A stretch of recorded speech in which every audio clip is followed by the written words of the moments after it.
Assalamualaikum warahmatullahi wabarakatuh. Selamat malam, Om Swastiastu, Namo Buddhaya, Salam Kebajikan. Perkenalkan, kami dari kelompok 5, kelas 2023A, D4 Teknik Sipil.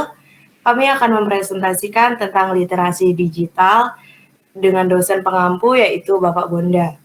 Perkenalkan, saya Aulia Firdaus dengan NIM 23091417079. Dan saya Cahaya Purmono Putro dengan NIM 23091417074. Saya Gading Tegar Panulu dengan NIM 23091417027.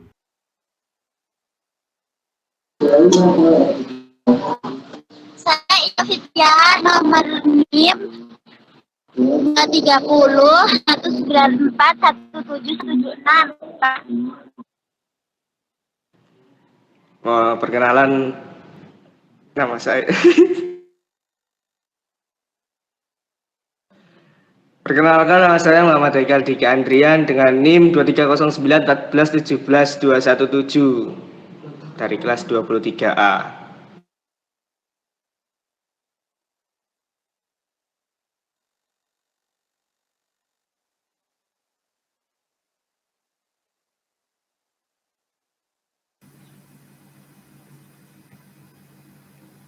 Literasi digital di perguruan tinggi di dalam RI 4.0.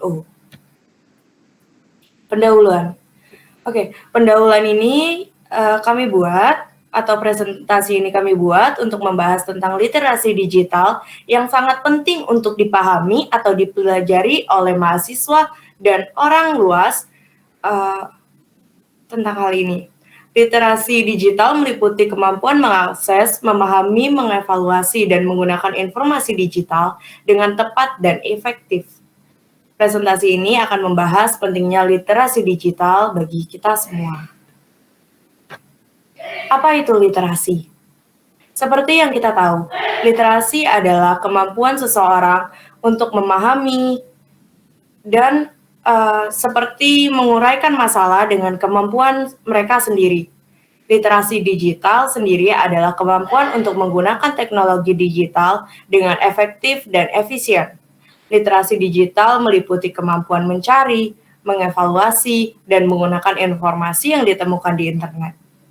Kemampuan literasi digital ini mencangkup kemampuan untuk berkomunikasi dan berkolaborasi secara online. Pengertian. Yang pertama yaitu pengertian dari Paul Gister. Literasi digital diartikan sebagai kemampuan untuk memahami dan menggunakan informasi dalam berbagai bentuk dari berbagai sumber yang sangat luas yang diakses melalui piranti komputer. Yang kedua, Douglas A. C. Belsau, 2011, yaitu 8 komponen: kultural, kognitif, konstruktif, komunikasi, kepercayaan diri, kreatif, kritis, dan bertanggung jawab sosial.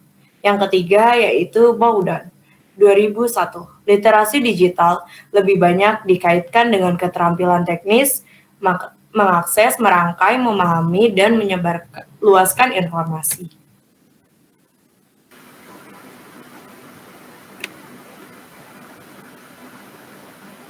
Mengapa literasi digital penting? 1. Literasi digital merupakan hal penting yang dibutuhkan untuk dapat berpartisipasi di dunia modern. 2. Teknologi digital memungkinkan orang untuk berinteraksi dan berkomunikasi dengan keluarga dan teman dalam kehidupan sehari-hari. 3. Literasi digital dapat memproses berbagai informasi, dapat memahami tulisan, dan berkomunikasi efektif dengan orang lain dalam berbagai bentuk. 4. Jika generasi muda kurang menguasai kompensasi digital, hal ini sangat beresiko bagi mereka untuk tersisih dalam persaingan memperoleh pekerjaan, partisipasi demokrasi, dan interaksi sosial. Selanjutnya,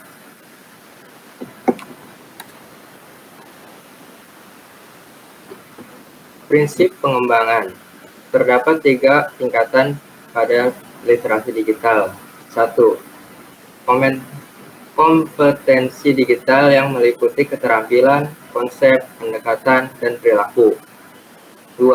Penggunaan digital yang merujuk pada pengaplikasian kompetensi digital yang berhubungan dengan konteks tertentu. 3.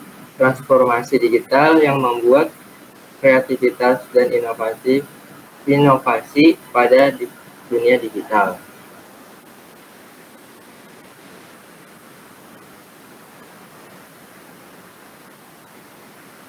Indikator literasi digital. Literasi digital di sekolah berbasis kelas, berbasis budaya sekolah, berbasis masyarakat. Digital literacy skill, coding, collaboration, cloud software, word processing software, screen testing, personal archiving, information evaluation, use of social media, makna digital ekonomi. Kegiatan, bentuk pelaksanaan kegiatan ekonomi yang bisnis melalui akses cepat internet dan jangkauan luas.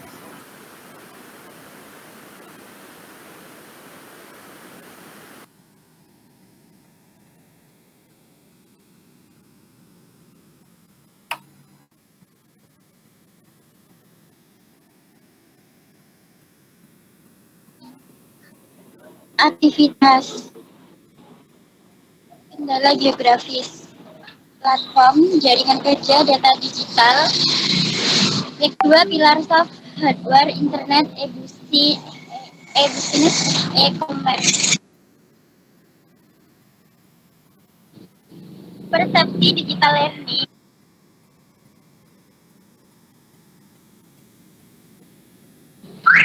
Pembelajaran yang menggunakan internet, pembelajaran yang menggunakan perangkat elektronik. Mengenal pembelajaran digital. Ada beberapa, yaitu assisted e-learning, based e-learning, blended VR learning, hybrid AR learning. 4 revolusi penting. Yang pertama yaitu perkembangan kurikulum. Yang kedua komputasi. Yang 3 internet. Yang keempat multimedia. Yang kelima biological networking. Dan yang keenam adalah komunikasi pembelajaran. Bagian digital industri keempat atau di era baru industrialisasi. Terdapat ancaman dan peluang. Ancamannya yaitu yang pertama, secara global era digitalisasi akan menghilangkan sekitar 1 sampai 1,5 miliar pekerjaan pada tahun 2015 sampai 2025 karena digantikannya posisi manusia dengan mesin otomatis atau learned futurist. Dan yang kedua, ancamannya yaitu berupa bahwa di masa yang akan datang 5% murid sekolah dasar di dunia akan bekerja pada pekerjaan yang belum pernah ada di hari ini, atau US Department of Labor Report. Dan yang peluangnya yaitu era digitalisasi berpotensi memberikan peningkatan tenaga kerja hingga 2,1 juta pekerjaan baru pada tahun 2025. Terdapat potensi pengurangan emisi karbon kira-kira 20 miliar metrik ton dari 3 industri.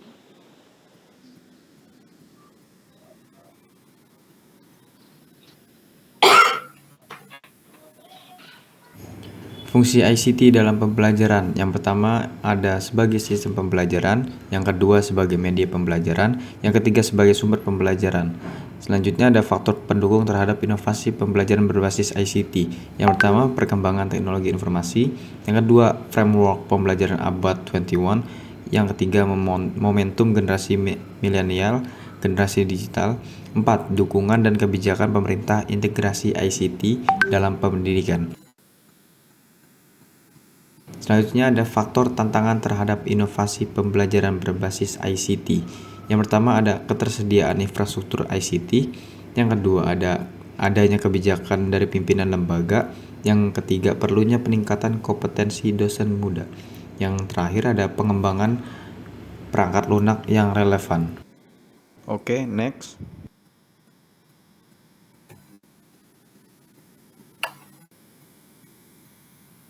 Modus pembelajaran ICT. Yang pertama ada Spirited ICT dimunculkan sebagai MK tersendiri seperti pengantar digital pembelajaran. dosen harus mengajarkannya tersendiri. Integrated. Yang kedua ada integrated. ICT terintegrasi pada setiap MK. Dosen tidak perlu mengajarkan kantor sendiri MK yang berhubungan dengan pemanfaatan ICT.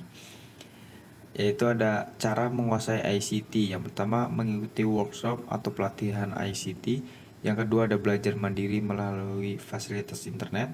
Yang ketiga ada magang ICT pada lembaga profesional.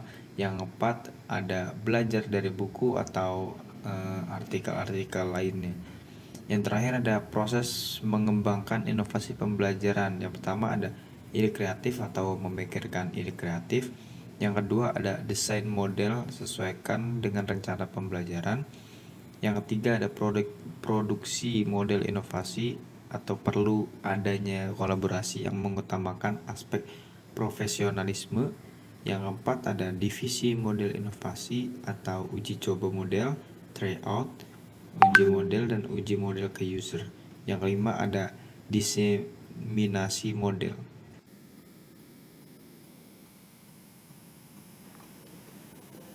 Meningkatkan kemampuan literasi digital. Ada beberapa cara untuk meningkatkan kemampuan literasi digital. Antara lainnya yaitu yang pertama, meningkatkan kemampuan mencari dan mengevaluasi informasi. Yang kedua, melakukan pelatihan atau kursus untuk meningkatkan kemampuan teknologi. Yang ketiga, membangun jaringan dan berkolaborasi dengan orang lain secara online. Dan yang keempat, memahami dan menghargai hak cipta dan privasi. Kesimpulan pada presentasi kami kali ini adalah presentasi ini telah membahas tentang literasi digital dan pentingnya kemampuan literasi digital di era digital saat ini. Kemampuan literasi digital mencakup kemampuan mencari, mengevaluasi, dan menggunakan informasi digital secara efektif dan efisien. Untuk meningkatkan kemampuan literasi digital, penting untuk melatih kemampuan mencari informasi, berkolaborasi secara online, dan memahami hak cipta dan privasi. Sekian dari kelompok kami.